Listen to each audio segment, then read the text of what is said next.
What is stress? Okay.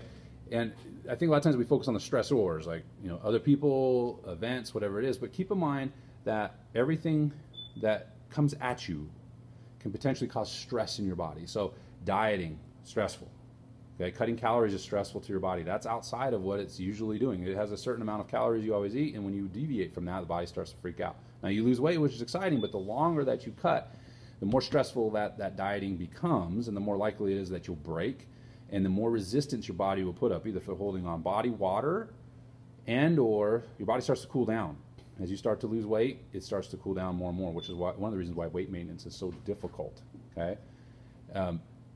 Exercise is a stress. So if you're increasing exercise volume in particular, keep the intensity the same, increasing volume, and you're cutting harder and harder and harder, boy, you're setting yourself up for a disaster if you're not careful and you're not carefully managing those things. You can't burn both ends of the candle. I mean, you can, but you eventually burn out.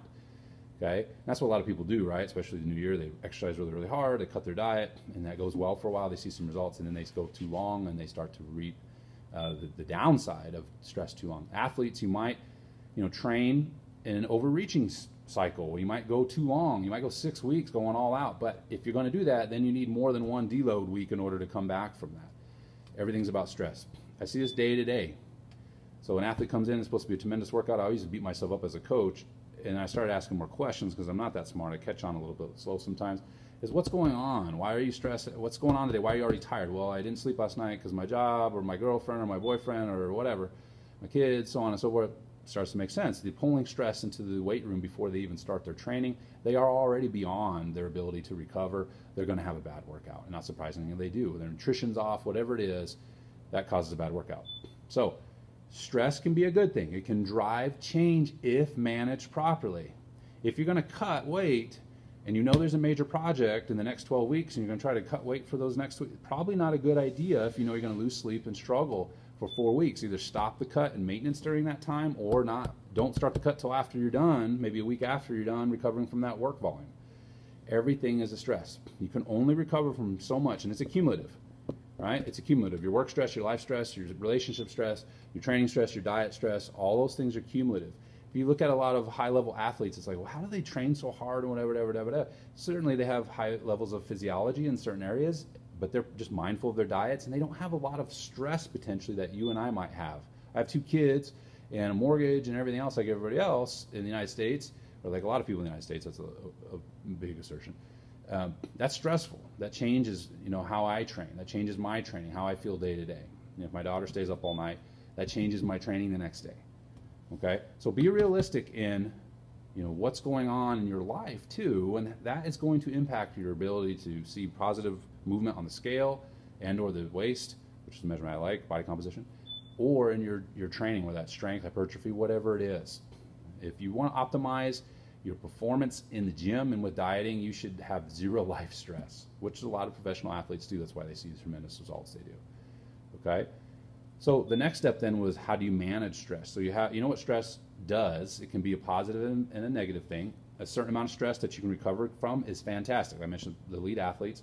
They stress themselves in their training, maybe really, really high levels of stress, and then they have the ability to recover and pull back because they have no life stress, their diet's in order, all those things are in good. They're not trying to lose weight perhaps at that time. They're in a good state. Okay? Reducing stress then, one of the besides nutrition, one of the biggest pieces to the stress puzzle is sleep. And I know it's like, well, it's kind of like going to the doctor and the doctor said, hey, lose weight. It's like, well, I know I need to sleep more. I don't think sometimes we realize the impact of sleep. The research that links quality of sleep, the amount of sleep to successful weight loss and performance, especially in tasks that are very technical, it's solid research. In other words, there's a growing body of evidence to support this, that continues to support this idea of the importance of sleep. Now, sleep can be accumulated through napping, it looks like. So if you can't get your normal 7-8 hours, athletes may be more close to 9. You can work in naps to get that total amount of sleep. But it's critical. If you want to optimize your recovery and optimize your stress maintenance, sleep is such a big part of that. I can't say enough. I have clients many times and athletes that are doing everything else right, but I ask, well, I'm sleeping 4 to 5 nights of sleep, or hours a night of sleep, and that's just not going to be enough to optimize your result. You're gonna run into that wall at some point. You might lose weight for the first 4, 5, 6 weeks, and then your diet's you're in a great deficit, but you're sleeping 4 hours a night. it's either promoting high levels of cortisol and or you're eating more than you think when you're up that late. Okay?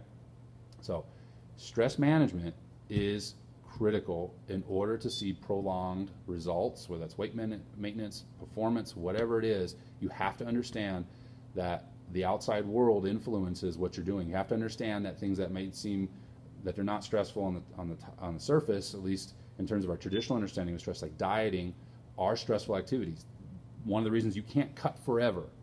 You need to stop in maintenance. You got to let your body rest in the same way than which you do training. You wouldn't just try to train 25 weeks in a row, going all out in the gym. You're going to crash and burn if you're going really hard after about 4 to 5 weeks, if not sooner, depending on how well trained you are. Same with dieting. You can only go hard for so long, and then you have to back off, let your body recover, let you recover. Increase your training then as a result, because you're dropping one stress in diet. You can really up the training stress then in order to burn more calories, stay in maintenance, see muscle gains that you'd like to have, but you have to manage those. Those are periods of training, what we call periodization. Those are phases of training. You can't just go all out all the time. All right, I'll pull in some research articles as I post videos as well, but I wanted to at least talk a little about stress, how the physiological response to stress is a tool that we use to drive change, but it can reach a point where we can no longer recover. And the things that are happening around us, not just the gym, not just the food, are influencing those recoverable things. And that's something as a coach, again, I've learned over the years is a lot more of has a more profound of effect than even I realized as I do this longer and longer and longer, is the outside world.